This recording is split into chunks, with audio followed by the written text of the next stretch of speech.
Chapter 2. Here is James Henry Trotter after he had been living with his aunts for 3 whole years, which is when this story really begins. For now, there came a morning when something rather peculiar happened to him, and this thing, which as I say was only rather peculiar, soon caused a second thing to happen, which was very peculiar. And then the very peculiar thing in its own turn caused a really fantastically peculiar thing to occur. It all started on a blazing hot day in the middle of summer. Aunt Sponge, Aunt Spiker, and James were all out in the garden. James had been put to work, as usual.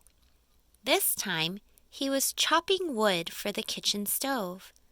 Aunt Sponge and Aunt Spiker were sitting comfortably in deck chairs nearby, sipping tall glasses of fizzy lemonade and watching him to see that he didn't stop work for one moment. Aunt Sponge was enormously fat and very short. She had small, piggy eyes, a sunken mouth, and one of those white, flabby faces that looked exactly as though it had been boiled. She was like a great, white, soggy, over-boiled cabbage.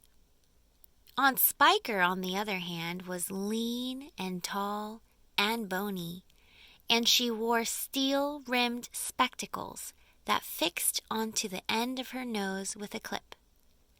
She had a screeching voice and long, wet, narrow lips, and whenever she got angry or excited, little flecks of spit would come shooting out of her mouth as she talked.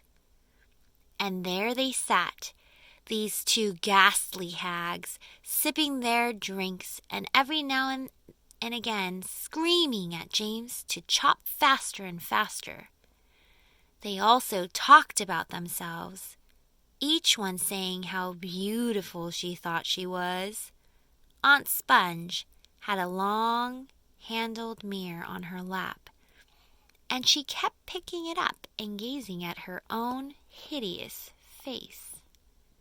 "I look and smell," Aunt Sponge declared, "as lovely as a rose. Just feast your eyes upon my face. Observe my shapely nose.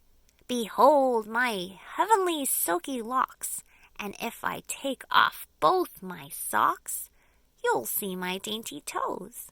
"But don't forget," Aunt Spiker cried, "how much your tummy shows." Aunt Sponge went red. Aunt Spiker said, "My sweet, you cannot win. Behold my gorgeous curvy shape, my teeth, my charming grin." "Oh, beauteous me, how I adore my radiant looks, and please ignore the pimple on my chin." "My dear old trout," Aunt Sponge cried out, "you're only bones and skin. Such loveliness as I possess can only truly shine in Hollywood," Aunt Sponge declared. "Oh, wouldn't that be fine? I'd capture all the nation's hearts. They'd give me all the leading parts. The stars would all resign." "I think you'd make," Aunt Spiker said, "a lovely Frankenstein." Poor James was still slaving away at the chopping block. The heat was terrible. He was sweating all over. His arm was aching. The chopper was a large, blunt thing, far too heavy for a small boy to use. And as he worked, James began thinking about all the other children in the world, and what they might be doing at this moment. Some would be riding tricycles in their gardens. Some would be walking in cool woods and picking bunches of wildflowers. And all the little friends whom he used to know would be down by the seaside, playing in the wet sand and splashing around in the water. Great tears began oozing out of James's eyes and rolling down his cheeks. He stopped working and leaned against the chopping block, overwhelmed by his own unhappiness. "What's the matter with you?" Aunt Spiker screeched, glaring at him over the top of her steel spectacles. James began to cry. "Stop that immediately and get on with your work, you nasty little beast," Aunt Sponge ordered. "Oh, Aunt Sponge," James cried out, "and Aunt Spiker, couldn't we all please just for once go down to the seaside on the bus? It isn't very far, and I feel so hot and awful and lonely." "Why, you lazy good-for-nothing brute!" Aunt Spiker shouted. "Beat him!" cried Aunt Sponge. "I certainly will," Aunt Spiker snapped.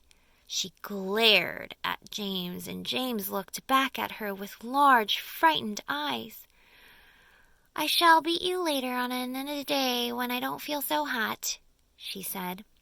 "And now get out of my sight, you disgusting little worm, and give me some peace." James turned and ran. He ran off as fast as he could to the far end of the garden and hid himself behind that clump of dirty old laurel bushes that we mentioned earlier on. Then he covered his face with his hands and began to cry and cry. And that is the end of chapter 2.